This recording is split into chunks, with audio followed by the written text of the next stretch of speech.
capítulo 1, Evangelho de João, capítulo 1. Quero dizer muito bem-vindos a todos vocês e Deus venha nos abençoar com a sua palavra. Estamos estudando o Evangelho de João, versículo por versículo, e esperamos com isso aprender bastante a palavra do Senhor, como temos aprendido, como temos estudado. Já faz anos que nós estudamos assim. Estamos trabalhando somente o Novo Testamento, porém pretendemos já terminar o Novo Testamento para irmos para o Antigo Testamento. E é um grande desafio que nós temos. Nós já estudamos o capítulo 1 até o versículo 31. Então hoje nós vamos começar no versículo 32 até o versículo 51. Então os irmãos acompanhem aí, capítulo 1 de João, o Evangelho, João Evangelho, capítulo 1, versículo 32. Nós vamos começar pelo batismo de Jesus até o verso 51. Amém? Encontraram? João Evangelho de João, capítulo 1, verso 32. Agora voltou, está voltando. 32, aí. Vamos lá. Oi, som. Agora.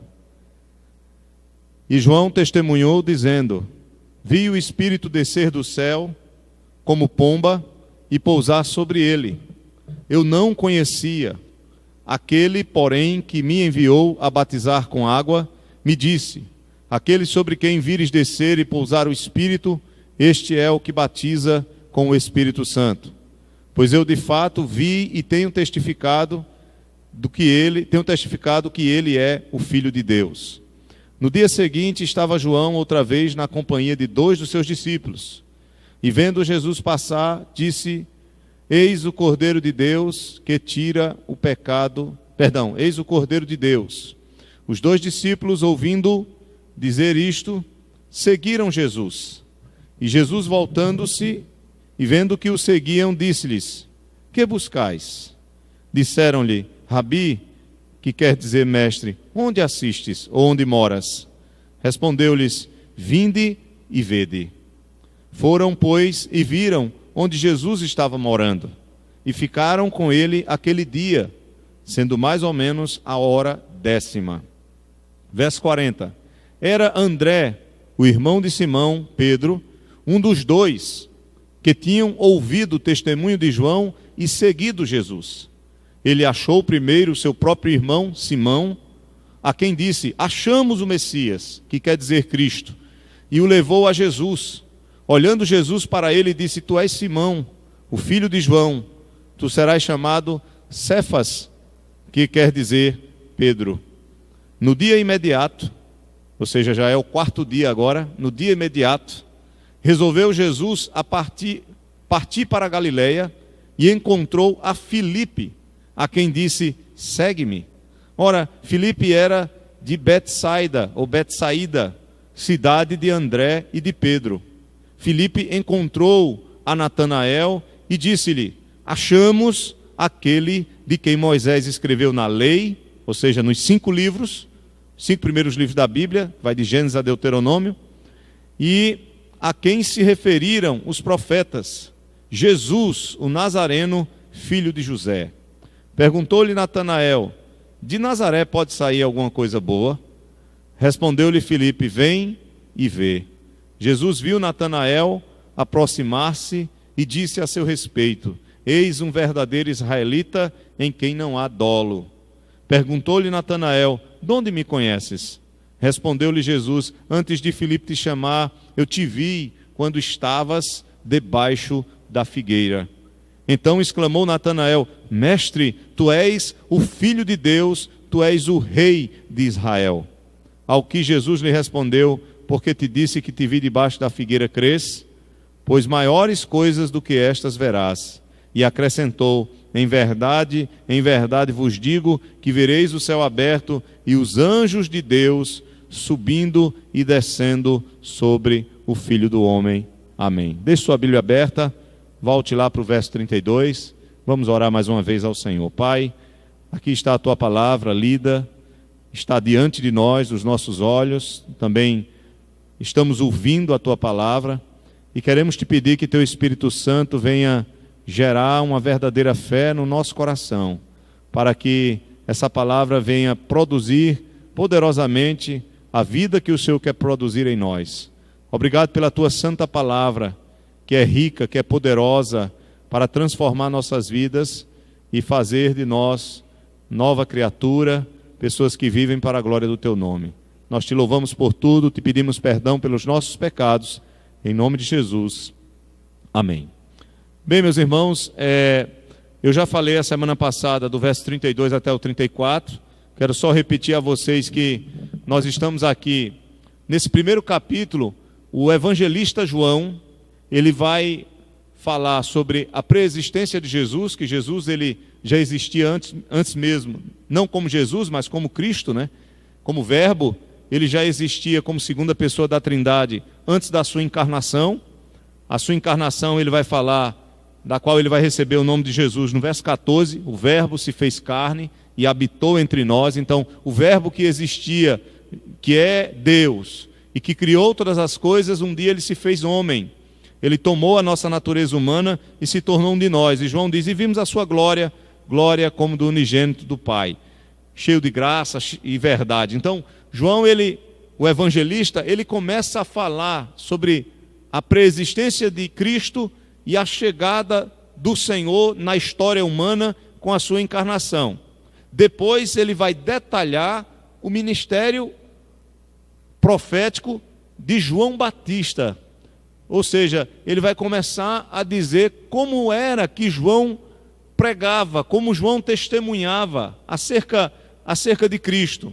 Ele vai detalhar isso aqui a partir do verso 19, porque ele já tinha deixado claro, vocês lembram disso? No versículo 6 e no versículo 7 do nosso capítulo, quando ele diz, a luz resplandece nas trevas.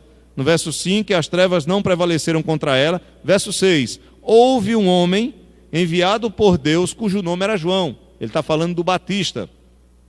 Este veio como testemunha, para que testificasse a respeito da luz, a fim de todos virem a crer por intermédio dele. Então a função de João Batista era testemunhar de Jesus Cristo, para que as pessoas viessem a crer por intermédio do trabalho de João. A função de João era preparar os corações e as mentes para a chegada e o começo do ministério do Senhor Jesus. Veja aí na sua Bíblia, no versículo 19, vocês têm um relato do trabalho de João. Nós vimos que os sacerdotes e levitas foram questionar João sobre quem era ele. Estavam perguntando a ele se ele era a luz, se ele era o Messias, ou se ele era algum dos profetas, como por exemplo Elias, ou se ele era o profeta que viria e que na verdade Jesus é que seria esse profeta, o grande profeta, como profetizado por Moisés, lá em Deuteronômio 18, o grande profeta segundo Atos dos Apóstolos é Cristo. Aí perguntaram, és tu profeta? Ele disse, não, eu não sou esse profeta que a nação de Israel espera, que cumpriria o seu ministério na pessoa de Jesus. Porque Jesus Cristo, ele terá 3 ofícios. Jesus Cristo, ele será rei, ele será sacerdote e ele será profeta. Então esses 3 ofícios vão se cumprir na pessoa de Jesus Cristo. Então, és tu profeta, és tu Elias, és tu o Messias, o Cristo? Ele diz, não, eu não sou. Embora João Batista seja chamado de Elias no sentido do seu ministério ser parecido com o de Elias. Então ele é o Elias que havia de vir, não a reencarnação do profeta Elias, mas o ministério dele seria semelhante ao ministério de Elias, condenando o pecado, chamando os homens ao arrependimento e à fé em Deus. Nesse sentido, então, irmãos, nós vamos ver que havia uma multidão ao redor de João Batista, mas o autor vai deixar claramente, no versículo 29, olha só, o primeiro dia é o dia em que João está com a multidão, batizando, sendo questionado pelos saduceus, que vai do 19 ao 28. O segundo dia está aí, olha, no verso 29. No dia seguinte, viu João a Jesus que vinha para ele e disse: eis o Cordeiro de Deus que tira o pecado do mundo. Nós já explicamos isso, sobre Jesus como Cordeiro de Deus. Nós vimos isso domingo detalhadamente, nós vimos isso na semana passada. Então, no dia seguinte, João vê Cristo, Cristo começa o seu ministério. Ele já tinha sido batizado por João, ele já tinha sido tentado no deserto, e aqui ele está começando o seu ministério. João Batista vai começar a diminuir, o ministério de João Batista vai começar a amainar, depois João Batista será morto, é necessário na providência divina que isso aconteça, e os discípulos que foram batizados por João Batista devem agora ouvir o testemunho dele, e seguirem quem? O Messias, seguirem Cristo, porque João Batista só veio preparar, Cristo chegou, então agora é com ele. Agora vocês têm que ouvir da boca dele, os ensinos dele, andar com ele, aprender dele. Como ele mesmo diz: eu não sou digno nem de desatar-lhe as sandálias, nem sequer de ter o serviço mais humilde como um escravo diante do Senhor. Então, no segundo dia, ele vê Jesus vindo para ele, ele clama, e com certeza os discípulos que estavam com ele ouviram ele falando: eis o Cordeiro de Deus que tira o pecado do mundo. Esse aí, olha, é quem vai tirar o pecado do mundo, é ele quem vai morrer por nós, como o Cordeiro pascal, como o Cordeiro dos sacrifícios, que morria pelo pecador, para que o pecador pudesse ter vida. Então ele grita, ele diz essa verdade maravilhosa acerca da pessoa de Jesus, e Jesus começa o seu ministério. Observe no versículo 35, no dia seguinte, não é verdade? Tem aí, olha, no dia seguinte mais uma vez. Acharam aí?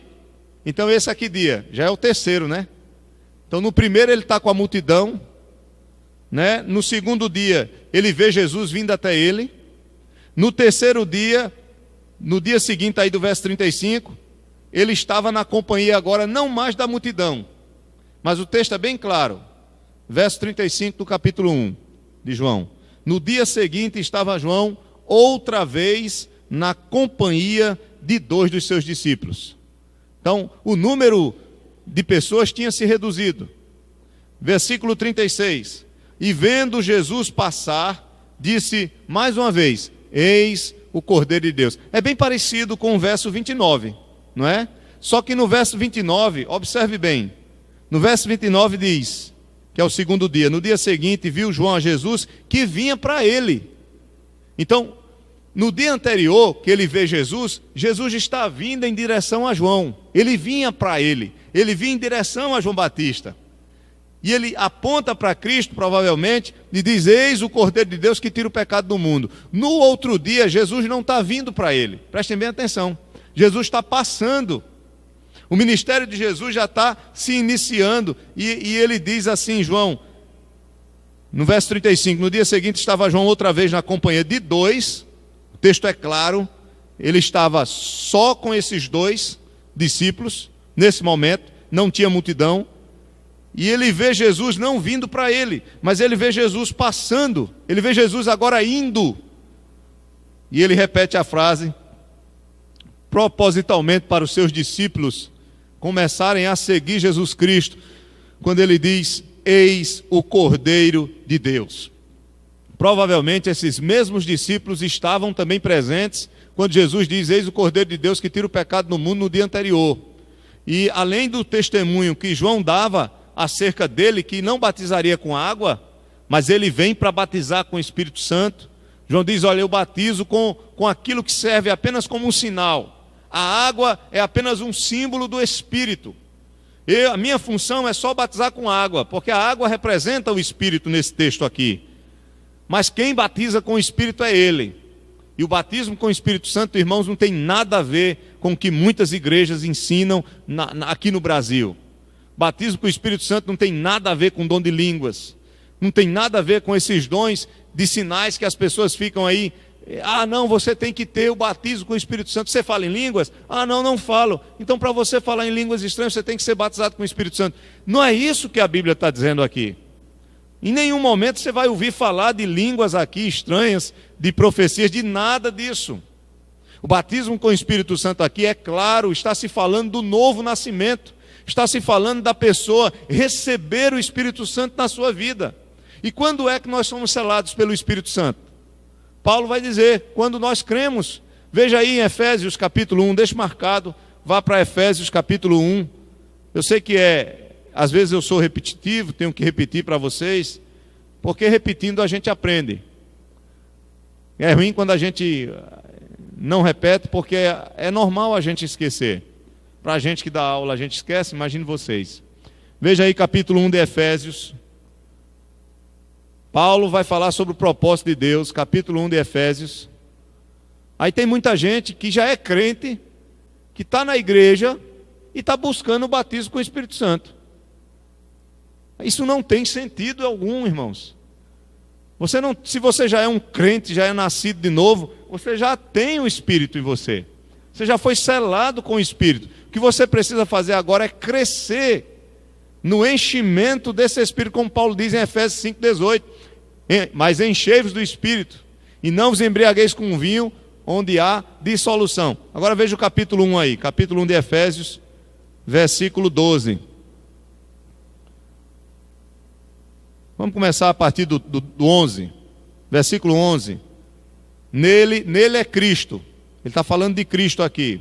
Nele, digo, no qual fomos também feitos herança, predestinados segundo o propósito daquele que faz todas as coisas, conforme o conselho da sua vontade, a fim de sermos, olha o propósito de Deus em nos salvar, a fim de sermos para o louvor da sua glória, nós os que de antemão esperamos em Cristo, em quem também vós, olha só o que ele vai dizer, depois, veja, o texto é claro, depois que ouvistes a palavra da verdade, o evangelho da vossa salvação, nele também crido, fostes o quê? Selados com o Santo Espírito da promessa, o qual é o penhor da nossa herança até o resgate da sua propriedade, em louvor da sua glória. Então, depois que vocês ouviram o Evangelho e creram no Evangelho, o Evangelho fala sobre quem? Sobre Cristo. Cristo é o cerne do Evangelho, ele é o centro de tudo. Nele converge todas as coisas. Então, quando você ouve sobre Cristo e crer em Cristo, evidentemente já há uma ação do Espírito, mas haverá um momento na sua vida em que marcará o seu novo nascimento, a regeneração, que é quando você recebe o Espírito Santo como um selo, como aquele que vai infundar uma nova vida, gerar uma nova vida em você, e ao mesmo tempo vai garantir que você pertence ao Senhor. É uma marca que distingue você das pessoas do mundo e que ao mesmo tempo afirma que você pertence ao Senhor. E que como você pertence a Ele, está certo que a obra que Ele começou em você, Ele vai completar até aquele grande dia quando Ele voltar. Então você está seguro. Essa marca ninguém pode tirar. Esse selo ninguém pode tirar. Essa habitação do Espírito permanecerá em nós e realizará em nós o propósito eterno de Deus, antes mesmo da criação, para as nossas vidas. Então, meus irmãos, por favor, não vão pensar que batismo com o Espírito Santo tem a ver com o dom de língua, que é isso que a gente aprende em muitas igrejas pentecostais, não é verdade? Você já é batizado com o Espírito Santo, e aí cria aqueles grupinhos dentro da igreja, os que são batizados e os que não são batizados. Então as pessoas, mas graças a Deus que a senhora está aprendendo a palavra. Então as pessoas, por não conhecerem, elas repetem o que elas ouvem. E por não estudarem a Bíblia mais a fundo, então elas ficam naquelas tradições que as igrejas carregam. A Igreja Assembleia de Deus é uma igreja muito séria, eu respeito, mas infelizmente eles ensinam que o batismo com o Espírito Santo tem a ver com o dom de línguas.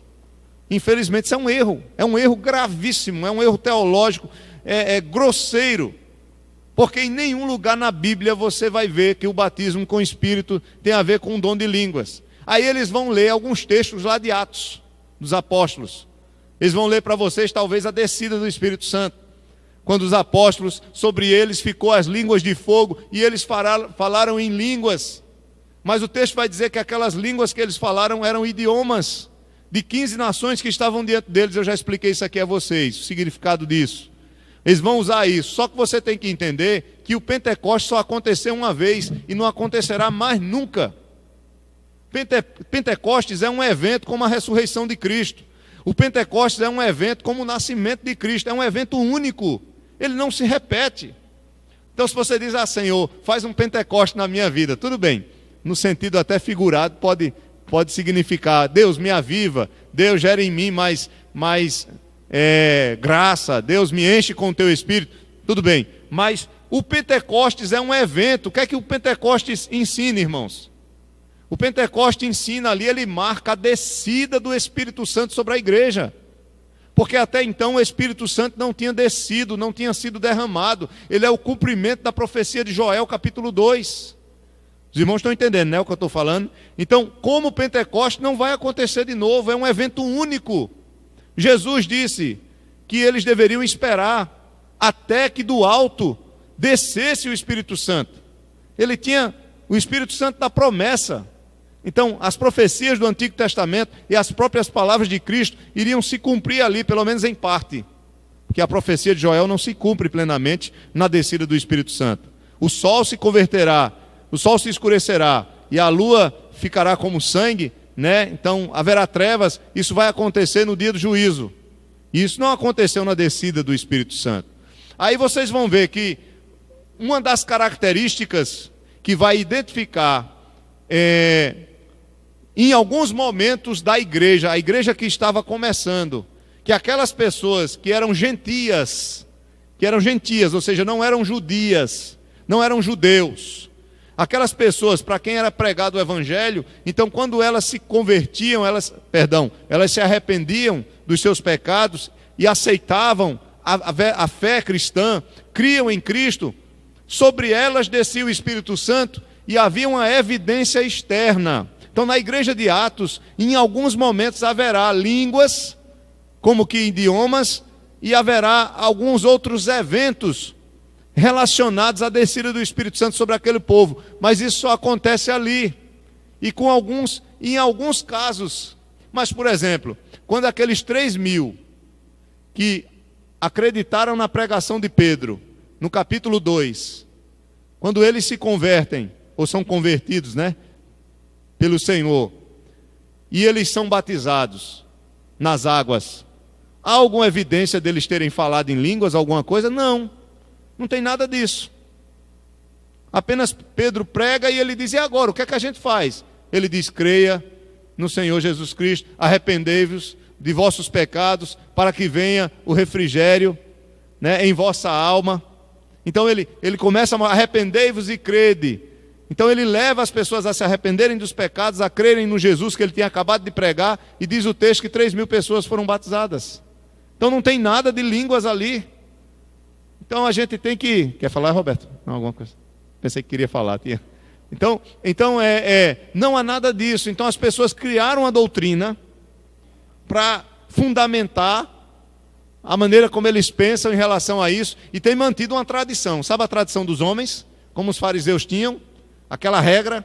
Isso é uma tradição tão forte, que se brincar, o camarada, ele crê mais nisso do que em algumas doutrinas que são fundamentais para a sua vida cristã. E aí tem um bocado de gente frustrada, que não fala em línguas, e nem vai falar nunca, e ficam buscando o batismo com o Espírito Santo, sabendo elas que já são batizadas com o Espírito, e que não vão receber esse dom do Senhor, até porque não sabemos nem se esse dom, né? Nós não sabemos se esse dom, pelo menos o que se fala aí, nós não sabemos se é isso aí que a gente escuta, porque há muita imitação, na verdade há muita emoção, há muito romantismo, há muita paixão e pouca inteligência, pouco conhecimento. E como foi dito aqui na terça-feira passada agora, o meu povo perece por falta de conhecimento. Não conhecem a palavra, aí saindo como Maria vai com as outras, sabe? Sai seguindo. Aí você chega na igreja, o camarada fala uma língua estranha aqui, ninguém entende nada. Outro fala ali, ninguém entende. Outro fala ali, e é tudo a mesma coisa. Aí você diz, pronto, onde é que eu estou? Estou no hospício? Se entrar uma pessoa que não conhece o evangelho, ela vai ficar perturbada. Que é isso aqui? Que negócio estranho é esse? É isso que Paulo vai dizer aos coríntios. Se alguém entrar e todo mundo estiver falando em línguas, ele diz: prefiro falar 5 palavras que vocês entendam do que 1000 em línguas estranhas que vocês não entendam nada. Provavelmente as línguas estranhas, elas foram necessárias no começo da igreja. Provavelmente. Eu não bato martelo em relação a isso. Mas, irmãos, eu tenho um pé muito atrás com essas línguas que a gente escuta em algumas igrejas que a gente pode visitar e você pode se assustar, tá? Então, pé no chão, isso não tem nada a ver com o batismo com o Espírito Santo. Se é um dom que realmente Deus está concedendo, ainda hoje, eu não tenho certeza, mas se é um dom que Deus está concedendo hoje para algumas pessoas, ele só pode ser usado num culto, em voz audível, se tiver alguém que o quê? Que interprete. Se não tiver, Paulo diz o quê? A pessoa permaneça em silêncio, ou então fale somente para si mesma. Então é uma regra que tem lá em 1 Coríntios 14. Aí você vai numa igreja, um começa a falar em língua, aí o outro começa, aí o pastor diz: bora todo mundo falar, só que nem todo mundo fala, só que a pessoa às vezes, para não ficar constrangida de tanto ouvir aquilo, ela pode repetir aquilo. Isso pode ser até um ato inconsciente. Aquilo pode ficar na cabeça dela de tal maneira, tanto ela ouvir, que ela pode botar aquilo para fora e não ser nada de Deus, ser puramente emocional, psicológico. Não tem nada a ver, irmãos. Vocês já viram aquele povo caindo? Chega o pastor com um paletó e faz assim, o povo cai. Aquilo não é nada mais do que hipnose. É persuasão. Algumas pessoas são fáceis de cair nessa. Não porque são fáceis de ser enganadas, mas porque são mais suscetíveis à persuasão. Quando eu estudei psicologia, eu passei 5 anos na faculdade estudando. A gente estuda isso. A gente estuda hipnose, a gente estuda essas coisas e sabe que isso é comum. Não é porque o camarada diz que é pastor, aí chega com paletó, aí bota a mão na cabeça das pessoas, para as pessoas caírem, já fica alguns atrás. Então, há toda uma perspectiva já preparada para isso acontecer. Então, a pessoa já vai para cair mesmo. Então, isso se chama persuasão e infelizmente, pode se chamar até de hipnose, viu? Com a roupagem evangélica, bíblica. Isso não tem nada a ver com o poder de Deus. O poder de Deus, irmãos, você quer ver o poder de Deus? O poder de Deus gera quebrantamento. O poder de Deus gera santidade. O poder de Deus vai gerar amor no seu coração. O poder de Deus vai gerar arrependimento de pecados. O poder de Deus vai levar você a mudar a sua vida. Isso é o poder de Deus. Agora, poder de Deus, porque o cara está gritando numa língua estranha e lá fora está fazendo um bocado de coisa errada, e depois chega na igreja, fala que só não sei o quê, é aquele fogo, né, como eles dizem. Esse poder aí não queira não, viu? Esse fogo aí é o fogo estranho. Essa língua aí é estranha. Deixa a irmã Cícera falar, irmã Luzia, depois eu passo para a senhora. Irmã Cícera? O que você pode perguntar é: me mostre na Bíblia onde é que diz isso. Não é verdade? Eu queria que você me mostrasse na palavra. Pois é, o Pentecostes é um evento único, que acontece apenas com os apóstolos e com aquelas pessoas, mais ou menos 120 pessoas que estão ali. É único. Aí você pergunta: e cadê a língua como fogo na sua cabeça? Porque no Pentecostes não só teve não, teve o vento, não é verdade? Teve 3 coisas: falar em línguas, que era idioma de mais ou menos 15 nações, porque as pessoas estavam entendendo na sua própria língua. As pessoas estavam entendendo o que eles falavam na própria língua delas, então estava havendo um entendimento claro. Teve língua, um formato de uma língua mesmo, de uma língua humana, na cabeça deles. Quando o Espírito desceu, como um fogo, era uma labareda de fogo, que parece uma língua. E teve o som de um vento impetuoso. Aí você pergunta: cadê os outros sinais? Só tem a língua? Cadê a língua de fogo na cabeça? Cadê o vento impetuoso? Não é o Pentecostes? E cadê as 3.000 pessoas se convertendo? E não se converte ninguém. Não é verdade? Se é um Pentecostes, tem que ser. Quer falar, irmã? Os carismáticos. Os carismáticos estão. E vocês querem ver outra coisa? Se você for num hospício, é verdade, se você for num hospício, irmã Valdinete já trabalhou como enfermeira há muitos anos, ela sabe disso. Se você for no hospício, eu não estou dizendo que é, mas se você for, antigamente existiam os hospícios, hoje existe a lei antimanicomial, que se faz de tudo para não internar uma pessoa, não é? Então se faz de tudo. Então, mas se você for visitar um lugar onde só tem louco, o que você vai ouvir de língua estranha, a pessoa lá falando em língua estranha, interpretando. Teve um que foi preso um dia desse, tem até um vídeo com ele, lá no YouTube. Se eu botar preso falando em língua estranha. Aí ele diz que ia fazer grandes coisas e ficava preso, estava roubando.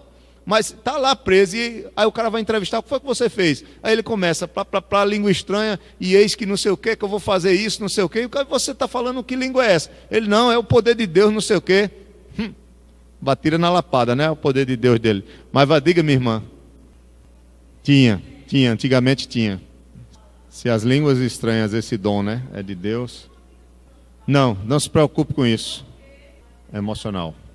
Leva muito movimento, muita coisa estranha isso. E infelizmente, sabe, fica difícil porque muitos... É claro, há muitos pastores hoje que estão reconhecendo o erro deles, do ensino deles, no passado, em relação a isso, especificamente, estão voltando atrás. Tem alguns que estão reconhecendo. Tem outros que continuam enfatizando isso. Tá? Então a gente tem que ter muito cuidado, muito cuidado. Irmão Amiro, a gente continuar. Isso. Esse movimento de línguas, ele começou evidentemente na Rua Azusa, né? Nos Estados Unidos. Acho que no Brooklyn, né? E isso começou nos Estados Unidos. Não tem nada a ver com a reforma não, protestante não. Isso é um movimento novo, tá? Mas que invadiu nossas igrejas aqui, por quê? Porque o Brasil sempre bebeu, teologicamente, de ensinos dos americanos, dos missionários americanos. Infelizmente houve, eu não estou dizendo infelizmente em tudo, porque graças a Deus pelos missionários que vieram. Mas naquela época, entendam irmãos, no passado, num passado próximo agora, nós tivemos uma deficiência em relação a missionários no que se diz ao conhecimento da palavra, ao conhecimento da teologia. Então o camarada queria ser missionário, ele não precisava nem se preparar muito. Se ele amasse a Deus, se ele conhecesse pelo menos o básico das doutrinas bíblicas, e amasse o Senhor, e soubesse pregar o Evangelho, ele já podia ser um missionário. Então a coisa era muito feita com paixão, com romantismo, como nós estávamos falando ontem. O missionário, ele precisa ser um conhecedor das Escrituras e um conhecedor profundo, porque não adianta ele sair por aí e pregar a palavra só por pregar. Nós precisamos primeiro aprender para pregar a palavra de modo correto. Esse é o problema. Aí você vê um bocado de coisa absurda no meio das igrejas que se dizem evangélicas, e você vê o povo confuso, o povo que diz, mas eu fui numa igreja ali, que coisa esquisita, né? Não tem uma orientação em relação ao culto. O culto é uma bagunça, o camarada pula, o camarada dança, o camarada vem de todo jeito, é um show, ou é um show, aí vem cantor, aí vem político, aí vem todo tipo de coisa. Você vai para uma igreja, você não sabe, você perde a noção do que é uma igreja cristã séria, à luz da palavra de Deus. Porque o que é que tem que ter no culto, irmãos? O que tem que ter no culto é um louvor, que não precisa ser nem com música. A gente usa a música, e a Bíblia fala, os salmos eram cantados. Jesus, quando está celebrando a ceia, ele canta um salmo depois da ceia, que era comum cantarem os salmos de aleluia na época da Páscoa, e ele canta. Você vê o povo do Antigo Testamento, Davi estabelece cantores, instrumentistas, os levitas no templo. Salomão também tinha. É algo natural você cantar, cultuar, adorar a Deus com música, com louvor, com adoração. Mas o centro do culto é o ensino das Escrituras, é a pregação das Escrituras. E também temos as orações. E também tinha nos cultos também, ou sempre teve, o ofertório. É normal. Não ofertório para a igreja ficar rica, não ofertório para pastor ficar rico, não é isso. Mas um ofertório para o sustento, para a manutenção da casa do Senhor. Isso sempre teve, isso é bíblico. Então existem os princípios que regulamentam o culto. Aí você vai para um culto hoje, aí você não sabe o que é as pessoas não sabem o que é mais um culto. Elas vão para um culto ao Senhor, aí tem 20 pessoas dançando, pulando para lá, pulando para cá, é coreografia. Aí tem uma peça de teatro. Nada contra, você, uma peça é bonito, mas o culto solene não é um momento para isso. Existem momentos que você pode fazer num sábado, em outro lugar, um evento, numa praça, é algo diferente, não é num culto solene. O culto solene a gente vai para encontrar-se com Deus e para ouvir Deus falar ao nosso coração. Um culto solene, nós vamos ter esse encontro, quando Deus chamou o povo ao pé do Monte Sinai, para ouvir a sua palavra. Veja, aquilo ali aqui é um culto.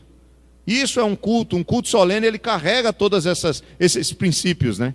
Então, aí hoje você tem essa dificuldade nas igrejas, porque há uma má formação, né? Tivemos uma herança boa, em certa parte, pelos missionários, mas por outra parte também houve um prejuízo para uma igreja brasileira. Outra coisa, agora está havendo um movimento de um aumento de conhecimento, de uma busca melhor pela doutrina da graça, ou pelas doutrinas da graça, pela reforma protestante, conhecer um pouco da história da igreja. Mas antes ninguém queria saber disso não, era só de glória a Deus e aleluia.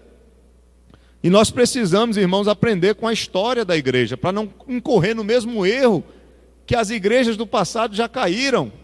Então nós precisamos aprender com isso, porque a história se repete, infelizmente. Aí você tem uma igreja universal, aí lá eles entregam vassoura ungida, anel ungido, não sei o que ungido, lenço ungido, água ungida, óleo ungido. Virou um misticismo, sabe? Uma feitiçaria com o nome evangélico apenas. O outro dá fronha para você sonhar com os anjos. Fronha, uma fronha ungida, ok, irmão? A pá também, né? Daqui uns dias vai dar colher para os irmãos que querem fazer regime, né? Um jejum santo. Aí vai dar colher ungida, garfo ungido. Irmãos, olha, isso é uma bagunça. Não tenha medo de rejeitar essas coisas, porque nada disso vem de Deus. Nada disso vem de Deus. Isso é coisa de homem. Não tenha medo de dizer, eu não quero isso para a minha vida. Conheça a Bíblia, leia a Bíblia, estude a Bíblia.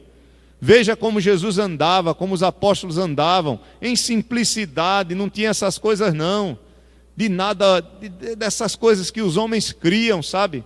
Só para agradar seus próprios corações. Então o batismo com o Espírito é o recebimento do Espírito, como está profetizado por Ezequiel, capítulo 36, capítulo 37, e aí depois a gente estuda essa parte mais detalhadamente, como Ezequiel 36, versículo 25 ao 27. Então, veja comigo no versículo 35.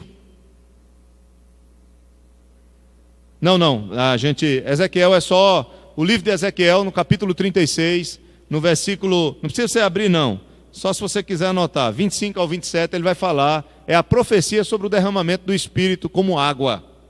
Então, quando Jesus disse, se não nasceres da água e do Espírito, ele está se referindo à mesma coisa. Água é o símbolo, Espírito é a realidade. Aqui João diz, eu batizo com água, mas ele vem e batizará com o quê? Com o Espírito, ou no Espírito. Com ou no dá a mesma coisa, no grego é a mesma coisa. Ele batizará com ou no Espírito Santo. Não há diferença, tem uns que querem fazer diferença também, isso não existe diferença. Tá? Então nem se preocupe com isso. Quer ser batizado com o Espírito Santo? Clame a Deus por misericórdia, arrependa-se dos seus pecados e creia em Jesus Cristo como seu Salvador. Isso vai acontecer, se não já tiver acontecido, né? Provavelmente, quando você se arrepende dos pecados, quando você crê em Jesus Cristo, já é uma evidência que o Espírito Santo está em você. Já é uma evidência que ele já está habitando em você e já gerou uma nova vida em você. E aí vem a conversão como um resultado dessa nova vida. A conversão, que é arrependimento e fé, vem como um resultado externo da ação interna no coração do Espírito Santo. Verso 35 do nosso texto, capítulo 1. No dia seguinte, estava João outra vez na companhia de 2 de seus discípulos. Interessante que ele diz que ele estava na companhia de 2. Mas vocês vão perceber que ele só vai falar o nome de um. Veja aí comigo na leitura. No dia seguinte, estava João outra vez na companhia de 2 dos seus discípulos. Esse é o terceiro dia. E vendo Jesus passar, disse, eis o Cordeiro de Deus. Os 2 discípulos, olha, ouvindo-o dizer isto, seguiram Jesus. E Jesus, voltando-se e vendo que o seguiam, disse-lhes: que buscais? Veja, não é quem, mas o que. O que vocês estão buscando? Disseram-lhe: Rabi, que quer dizer grande, né? Que depois vai ser passado para mestre, para professor. Rabi, que quer dizer mestre, onde moras? Nas nossas Bíblias tem onde assistes, em algumas versões, né? Onde moras? Verso 39. Respondeu-lhe Jesus: vinde e vede. Foram, pois, e viram onde Jesus estava morando, e ficaram com ele aquele dia, sendo mais ou menos a hora 10ª. Veja versículo 40. Era André, o irmão de Simão Pedro, um dos dois que tinham ouvido o testemunho de João e seguido a Jesus. E cadê o outro? Quem era o outro? Pois é, provavelmente é João, aqui o evangelista. Ele é o segundo discípulo. É porque ele evita usar a referência a si mesmo. Tamanha era a humildade desse homem. Ele evita citar o nome dele ou usar ele mesmo na história. Embora o relato deixe claro, se ele diz o nome de um discípulo e não diz o seu próprio, o lógico é que é ele mesmo. Não teria problema se tivesse outro discípulo. Mas veja que ele vai falar dos 4, na verdade ele vai falar dos 3. Ele vai dizer que tinha André, era um dos discípulos, era um dos 2, mas depois ele vai dizer que André chamou Pedro, e depois chega em Filipe. Só que quando você vai para os outros evangelhos, você vai ver que Jesus está passando pelo mar da Galileia, vê André e Pedro, que eram irmãos, num barco, e diz: vem, que eu vos farei pescadores de homens. Eles já tinham tido contato com Jesus. Está aqui, ó. Eles já tinham conhecido Jesus, já sabiam que ele era o Messias. Só que provavelmente parece que as coisas, a Bíblia, ela vai narrando, e você pensa que as coisas aconteceram assim, né? Tudo de uma vez. Que Jesus escolheu os 12 discípulos dele num dia só. Não foi. Isso foi com o tempo. Ele foi escolhendo primeiramente. Primeiramente foram os 4. Quem? André, João, que está aqui com ele, que está narrando o evangelho que nós estamos lendo, Pedro e Tiago.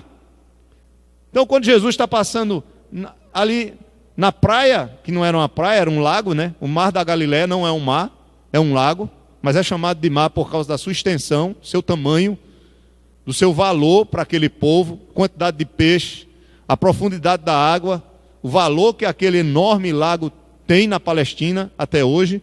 Então é chamado de mar por causa da sua grandiosidade. Mas ele não é um mar. Ele não é um mar, ele é um lago. Então o que é que acontece? Jesus está ali, aí vê Pedro e André num barco, mas na frente está João e quem? E Tiago. Ele chama os 4, chama os 2, depois chama os outros 2. E diz que de imediato eles deixaram tudo e seguiram a Jesus. Então isso não foi um milagre não, é porque eles já conheciam o Senhor. Eles já tinham tido contato com o Senhor, isso está relatado aqui. Qual é o primeiro contato deles com Jesus aqui? Versículo 35, capítulo 1. No dia seguinte estava João outra vez na companhia de 2 de seus servos. Quem são esses discípulos? André e provavelmente João. Nós só temos o nome de André aqui. E vendo Jesus passar, disse: olha aí, o Cordeiro de Deus. Então eles disseram: pronto, chegou a hora de vocês seguirem ele. Não é a hora mais de vocês estarem comigo. Olha o Cordeiro de Deus passando. O que é que aconteceu? André e João foram atrás de Jesus. E fizeram, quando eles fazem essa pergunta, que está aqui no versículo, veja, no versículo 37, diz: os 2 discípulos, ouvindo dizer isto, seguiram a Jesus. Veja o que é um verdadeiro evangelismo. O verdadeiro evangelismo não leva o discípulo a ser seguidor de você mesmo. Veja que João, ele não estava interessado em fazer discípulo para ele mesmo. João Batista, vou identificar como Batista porque tem um outro João aqui que está escrevendo. Mas João Batista não tinha o interesse de fazer discípulo para ele mesmo, muito pelo contrário. Ele estava preparando o coração desses homens para seguirem a quem? O Cordeiro, Jesus Cristo. Tanto que quando ele disse: olha aí o Cordeiro, eles imediatamente seguiram Jesus. E se aproximaram de Jesus. E no verso 38, diz que Jesus voltando-se, Jesus percebeu que eles estavam seguindo a ele mesmo. E diz que Jesus, vendo que o seguiam, resolveu questioná-los. Jesus para e confronta aqueles discípulos. Ele sabia que eles eram discípulos de João Batista. E Jesus diz: o que buscais? Não é quem buscais, mas o que buscais? O que é que vocês realmente estão buscando em mim ou de mim? O que é que vocês querem? Qual é o interesse, o verdadeiro interesse de vocês? A resposta deles, irmãos, é com uma outra pergunta. Veja, a resposta deles é com a outra pergunta. Diz assim o texto: disse-lhes: que buscais? Disseram-lhe: Rabi. Humildemente chamaram ele de mestre e disseram: onde moras? Na verdade, essa pergunta deles foi para dar a entender a Jesus que eles queriam estar com ele e aprender dele. Chamaram ele de mestre e perguntaram onde ele estava morando. Jesus morava na rua não, viu, gente? Jesus sempre tinha um lugar onde ficar. Aqui não se sabe que casa era essa em que Jesus estava. Se era dele mesmo, ou se era uma casa de algum familiar, não sabemos. Também não podemos nos preocuparmos com isso. Isso não tem importância. Mas Jesus estava em alguma casa ali próximo, na proximidade deles. E é interessante, quando eles fazem essa pergunta, eles estão querendo dizer a Jesus: Senhor, nós queremos continuar contigo. Só que eles esperavam uma resposta positiva do Senhor. Se Jesus não dissesse nada, ou, por exemplo, dissesse: bem, amanhã ou depois a gente se encontra, a gente conversa. Mas não foi isso. Olha a resposta do Senhor, quando eles perguntaram: onde estás morando? Eles queriam uma oportunidade para conversarem com Jesus, sem que eles fossem perturbados pela multidão que sempre estava cercando João Batista e que iria cercar Cristo. Desejavam receber um convite de Jesus para que eles pudessem ir até a casa de Jesus e tirar as dúvidas. Veja, vocês acham que não ficou no coração daqueles homens o desejo de conhecer a Cristo, quando João Batista diz: eis o Cordeiro de Deus que tira o pecado do mundo? Se ele está dizendo que ele batizava com água, que vem um que batiza com o Espírito Santo, que vai tirar o pecado do mundo, que é o Cordeiro de Deus, eles estavam ansiosos para conhecer o Messias, o Salvador.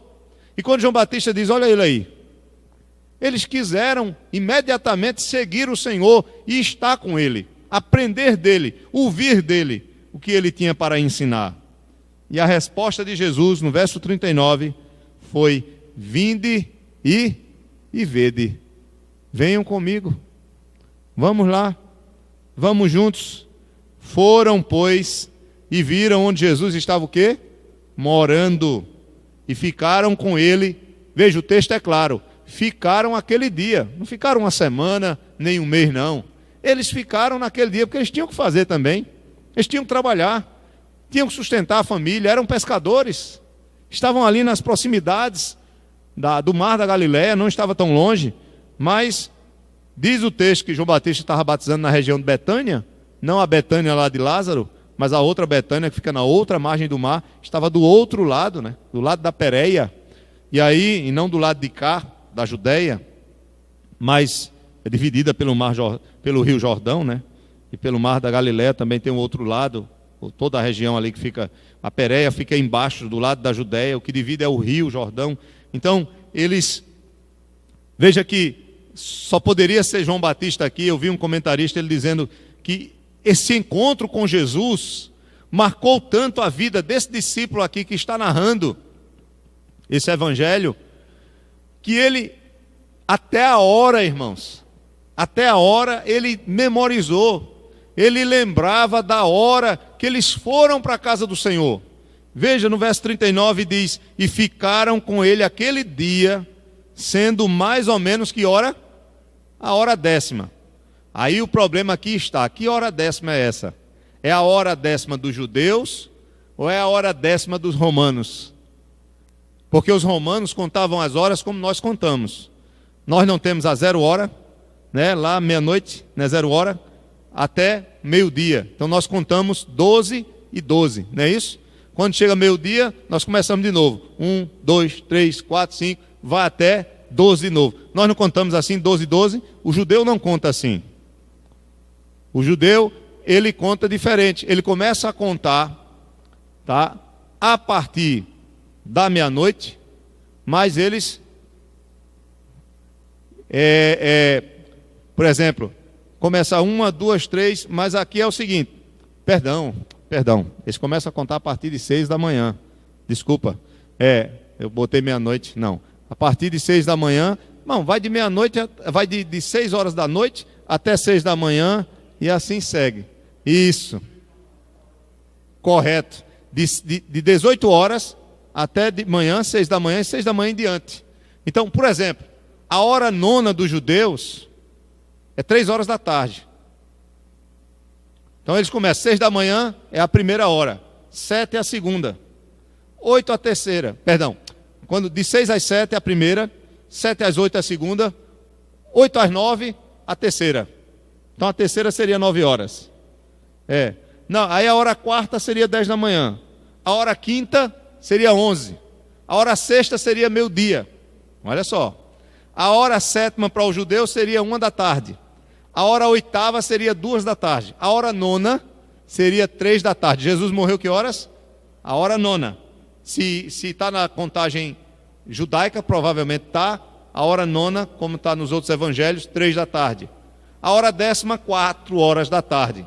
Então, se João está contando como os judeus, a hora décima aqui seria 4 horas da tarde. 4 horas da tarde. Mas alguns acham que ele não está contando como os romanos. Por quê? Porque ele vai dizer que passaram o dia todo com Jesus, e se ele estivesse contando como os judeus, ele não tinha mais o dia, era a noite. Já estava chegando às 18 horas, né? Então, para o judeu não seria mais dia, seria noite. Só que, outra coisa, não teria dado tempo, porque naquele mesmo dia ele vai buscar o seu irmão. Naquele mesmo dia eles vão ficar na casa de Jesus. Ele vai procurar o seu irmão, provavelmente o outro também vai procurar, e assim vai. Então, alguns acham que como João estava escrevendo a gentios, ele estava usando a hora dos gentios, e que provavelmente essa hora décima aqui é 10 horas da manhã. Provavelmente, não tenho certeza. Estou só dizendo a vocês que pode ter essas duas opções, 10 da manhã ou 4 da tarde. Mas isso não importa. O que é que importa aqui? É o quanto marcou para ele esse encontro com Cristo.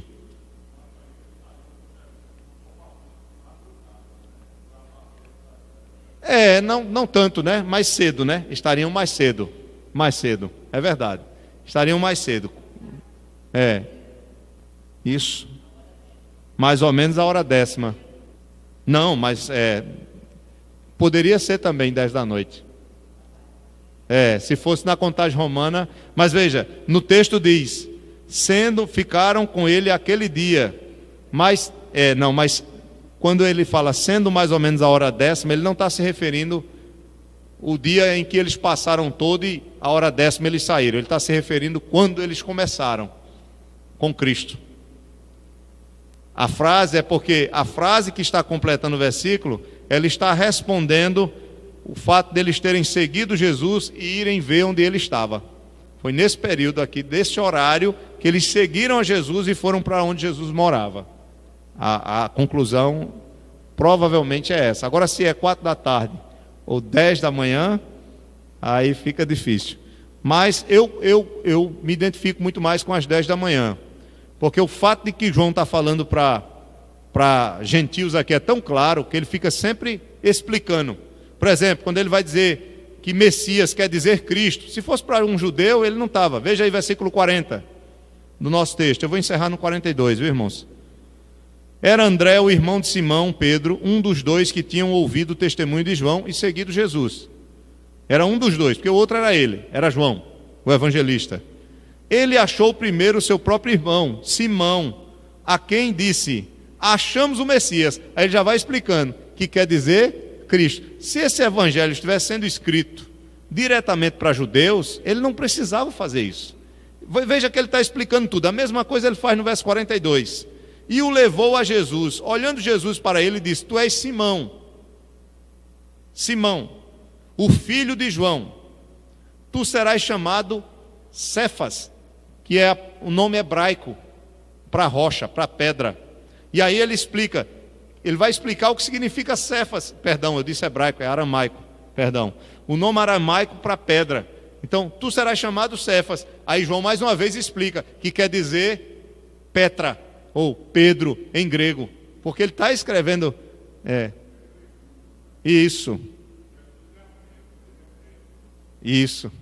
É interessante. A gente vai...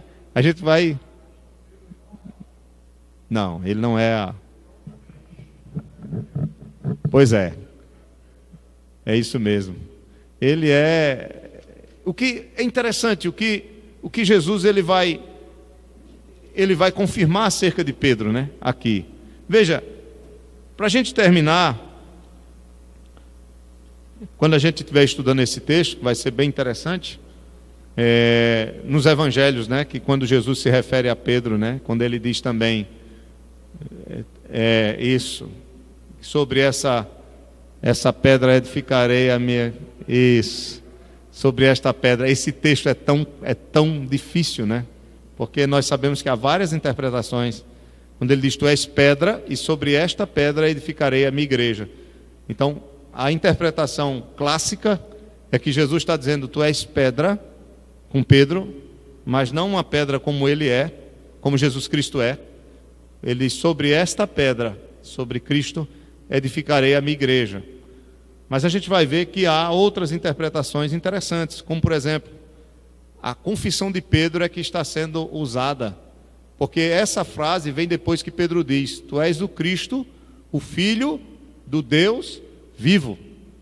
Aí ele diz, e tu és Pedro, e sobre esta pedra edificarei a minha igreja.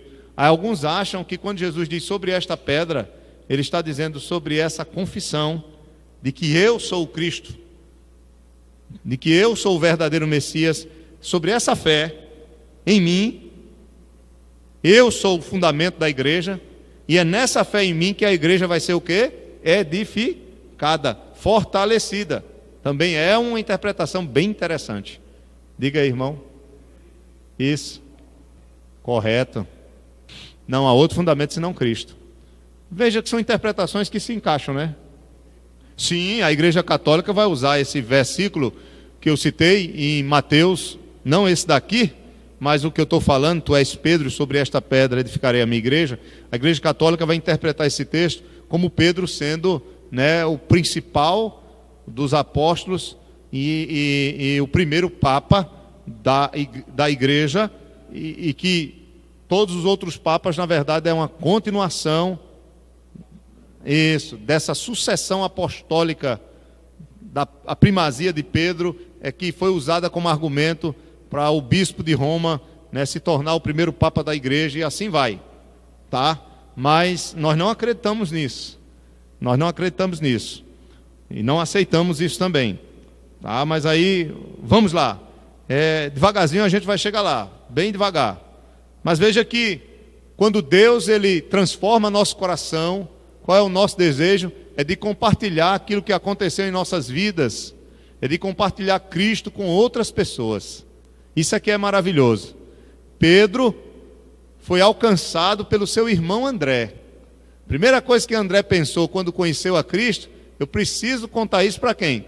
Para meu irmão, de que nós achamos o Messias, o Cristo, o Salvador, o ungido de Deus que estava profetizado no Antigo Testamento. Ele está aqui, ele é o Cordeiro de Deus, ele está entre nós. Então André estava com seu coração cheio de alegria, e ele quis encontrar o seu irmão para compartilhar. Verso 40 diz isso, era André, o irmão de Simão Pedro, um dos dois que tinha ouvido o testemunho de João e seguido Jesus. Depois que ele passou aquele dia com Jesus, diz que ele, naquele mesmo dia, o texto não fala de outro dia, o outro dia é só a partir do verso 43. Naquele mesmo dia, ele achou primeiro. Por que primeiro? Isso quer dizer que eles não foram atrás somente de Pedro, mas devem ter ido atrás também do irmão de João, que é Tiago. Por que tem primeiro aqui? Por que não colocou, acharam somente Pedro? Mas acharam primeiro. Por que primeiro? Porque depois de Pedro, provavelmente pode ter vindo Tiago, e o texto logo no dia seguinte vai dizer que veio, na verdade não foram eles que encontraram, mas o próprio Jesus se encontra ocasionalmente com Filipe, e depois Filipe vai e prega para Natanael. Então, mas quando diz aqui no texto, ele achou primeiro o seu próprio irmão, parece que os dois combinaram, de cada um procurar quem? Vamos procurar o teu irmão e depois procura o meu. Vamos espalhar essa notícia, vamos começar pela nossa casa. Vamos encontrar nossos irmãos e falar que achamos o Cristo. Verso 41, ele achou primeiro seu próprio irmão, Simão, a quem achamos, e disse, achamos o Messias, que quer dizer Cristo. Messias é ungido, Cristo é ungido, Messias é ungido em hebraico, Cristo é ungido em grego, mesma coisa. E o levou a Jesus. Veja a importância do evangelismo, nós irmos atrás das pessoas e levarmos essas pessoas a Cristo, através da palavra, olhando Jesus. Aqui foi literalmente, diz que quando, o texto vai dizer aqui, quando Pedro chega diante de Jesus, é Jesus quem o observa, olhando Jesus para ele, Jesus traz uma palavra profética na vida de Pedro, que Jesus vai, veja que coisa maravilhosa, Jesus vai dizer o que Deus vai fazer na vida de Pedro. É isso que ele vai fazer aqui no versículo 42, para a gente encerrar, vamos parar aqui, quando ele diz, tu és Simão, é o nome mesmo dele, o nome próprio de Pedro é Simão. Simão o quê? Simão, filho de João. Simão Barjonas, né? Simão Barjonas, que Bar, né? Filho, né? Em hebraico. E Ave é pai. Então, é Simão Barjonas. Simão, filho de João. Mas tu serás chamado não mais de Simão. A obra que Deus vai fazer na vida de Pedro será tão grande que ele vai se tornar um homem usado pela graça de Deus e tão firme que tu serás chamado de Kefas. Kefas em aramaico. Kefas, que a gente chama na nossa tradução de Cefas, que quer dizer o quê? Pedra. Tu és pedra, Pedro. Né? Em hebraico é Cefas, né? O original é Kefas. Mas Cefas. Então tu serás uma rocha, tu serás uma pedra. É claro, não como Cristo, mas o que é que ele está falando? Da firmeza da obra que Deus vai fazer na vida de Pedro, ao ponto de sustentá-lo, de firmá-lo, de usá-lo poderosamente naquilo que Deus tem como propósito para a vida dele, né? Pedro será uma rocha. Jesus prediz o que a graça divina vai realizar no coração e na vida de Pedro. Amém? Coisa maravilhosa. Eu imagino que aquilo deve ter impactado poderosamente a vida de Pedro. Seu primeiro encontro com Jesus, Jesus observa ele, olha para ele e diz, Simão Barjonas, tu serás agora Cefas, que quer dizer Pedro, né? Jesus falava em aramaico. Tu serás Cefas, serás uma rocha. Serás uma rocha. E bênção, né? Em que sentido ele será uma rocha, né? Aí vocês vão ver no ministério de Pedro. Ah, mas ele negou Jesus, negou. Mas aquele negar Jesus ali não levou Pedro a abandonar o Senhor no sentido de nunca mais querer voltar, de não se arrepender do que ele tinha feito. Muito pelo contrário. O texto diz que depois que ele nega, ele já vai, chora amargamente pelo que fez. E Jesus espera o momento certo para restaurar Pedro. Quando ele pergunta 3 vezes, Pedro, tu me amas? E Pedro diz, eu te amo, Senhor. Pedro, tu me amas? Eu te amo, Senhor. Pedro, tu me amas? Tu sabes, Senhor, que eu te amo. Então apacenta, né, os meus cordeiros, né? Ele será um grande líder na igreja e vai morrer por causa de Cristo. Irmão Rodrigo. Sim, é verdade. Sim, você vai ver que é muito boa a sua lembrança, e a gente vai ver isso no decorrer dos estudos, que João vai sempre se referir ao discípulo amado, mas ele nunca vai dar o nome a esse discípulo. É uma maneira dele também falar da sua proximidade, intimidade que ele tinha com o Senhor, já que ele é um dos primeiros, E veja, quem são os primeiros discípulos de Cristo? É André e João. Depois vai vir Pedro, provavelmente Tiago. Depois vai vir Filipe. E depois Natanael, que é Bartolomeu, lá dos evangelhos. Natanael e Bartolomeu é a mesma pessoa, tá? Dos evangelhos. E aí vem os outros depois. Depois vem Mateus, e aí vocês sabem, se completa. Judas Iscariotes. Tem 2 Judas, né, como discípulos. Um que trai e outro que não trai, né? Então, e aí forma-se aquele corpo de discípulos. Mas é interessante você observar como João é detalhista nesse primeiro encontro com os discípulos, porque os outros evangelistas não vão narrar isso. Amém? Então fiquemos por aqui, e que o Senhor nos abençoe e nos faça entender que quando nós realmente começamos a conhecer a Cristo, é natural que haja o nosso desejo de querer o quê? Transmitir o que a gente sabe, o que a gente está recebendo de Cristo para as outras pessoas, para os da nossa casa. Olha, eu conheci o Messias, venham conhecer também, venha que eu vou lhe apresentar Ele. Claro, hoje a gente não pode mais apresentar pessoalmente, mas podemos apresentar a Cristo através da sua palavra, e Ele faz a obra, que Ele continua entre nós por meio do seu Espírito.